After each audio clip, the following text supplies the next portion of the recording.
Boa tarde, meu nome é Loiná, eu sou acadêmica de medicina da Universidade Federal de Mato Grosso do Sul e é um imenso prazer poder participar desse congresso e um prazer maior ainda poder compartilhar esse estudo do qual fiz parte, cujo título é Sítio da Alma, a estrutura e função da glândula pineal em mulheres com alegada possessão espiritual, resultado de 2 estudos experimentais.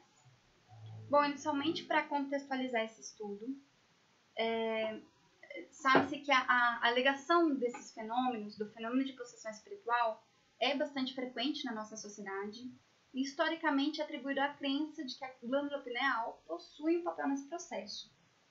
Tendo isso em vista, então, nós realizamos 2 estudos comparativos, buscando elucidar as bases orgânicas desses fenômenos e a possível relação com essa glândula.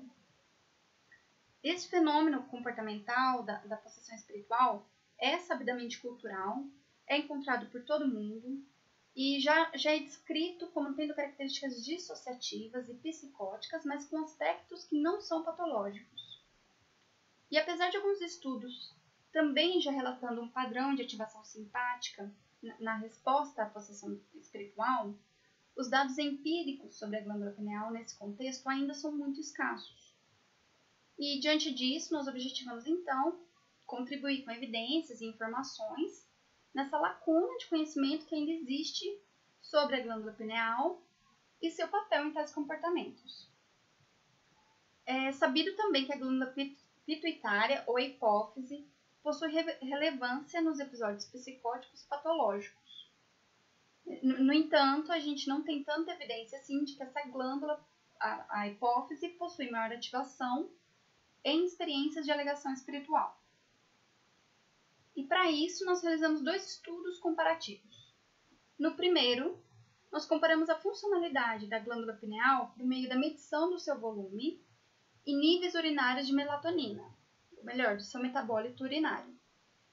Sendo a melatonina um hormônio produzido por essa glândula, pela pineal, e comparamos essas informações, essas avaliações, entre 2 grupos. O primeiro grupo, constituído por pessoas que alegam e apresentam comportamento de possessão espiritual, e um grupo controle, que foi composto por pessoas rígidas que possuem um contexto espiritualista ou religioso, mas que não alegam o fenômeno do comportamento de possessão espiritual. O segundo experimento comparativo avaliou a função da glândula pituitária, ou seja, da hipófise, por meio da medição de volume, nesses 2 mesmos grupos, para fins de comparação de evidências acerca dos fenômenos psicóticos, patológicos e não patológicos, os quais buscamos também na literatura. Além disso, a gente também avalia a reatividade do estresse em diferentes condições no grupo de médiums, para fins de melhor delineamento da regulação emocional desse grupo e poder melhor comparar com a literatura. E como nós realizamos esse estudo? Bom, no experimento 1, nós separamos então 2 grupos, sendo um controle, composto por mulheres rígidas, que têm um contexto espiritualista, e o grupo estudado de interesse, composto por mulheres médiums. Todos os participantes desse estudo foram do sexo feminino e foram voluntárias recrutadas numa instituição religiosa.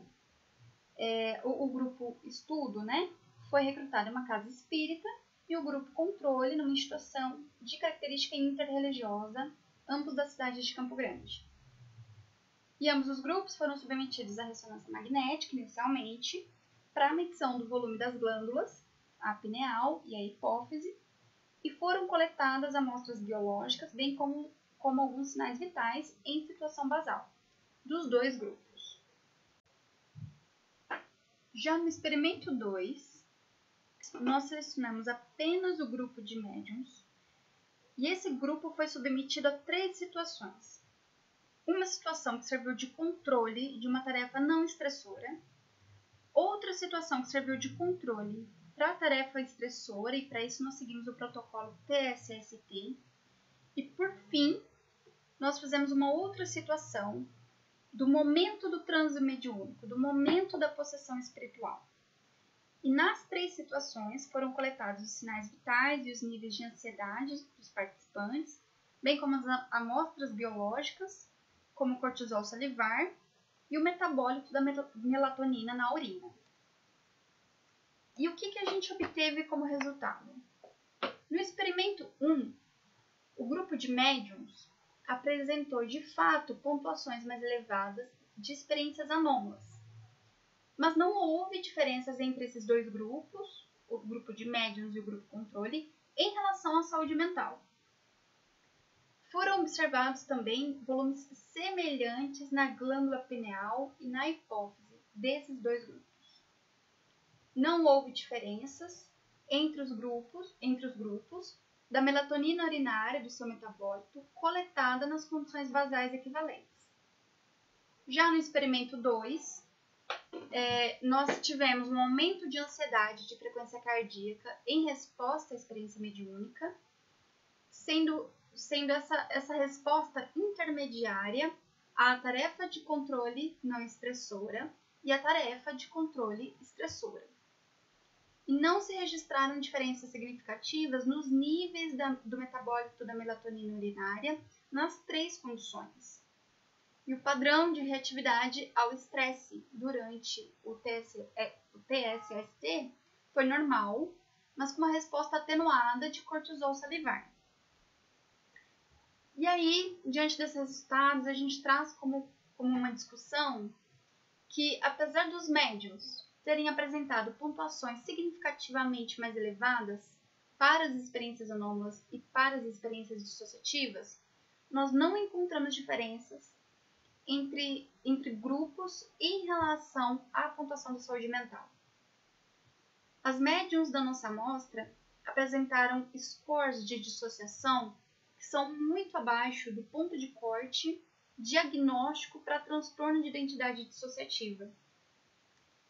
E além disso, o volume da glândula pituitária, ou da hipófise, foi semelhante entre médiums e controles, em contraste com o padrão que é observado em indivíduos que possuem alto risco ou em episódio agudo de psicose.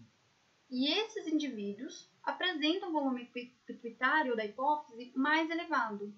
E geralmente, esse padrão é explicado como um reflexo da ativação do eixo hipotálamo pituitário adrenal. Pode-se concluir, então, que os achados de neuroimagem e a reatividade ao estresse com rápida recuperação indicam uma boa regulação emocional desses indivíduos. Concordando com as evidências que demonstram cada vez mais que os indivíduos culturalmente bem integrados são muitas vezes mental e fisicamente saudáveis.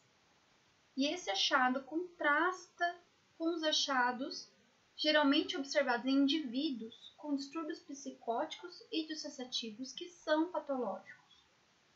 Isso destaca ainda mais a importância de se refinar o diagnóstico diferencial entre os comportamentos não patológicos, como a possessão espiritual, e transtornos psicóticos e dissociativos, que são patológicos.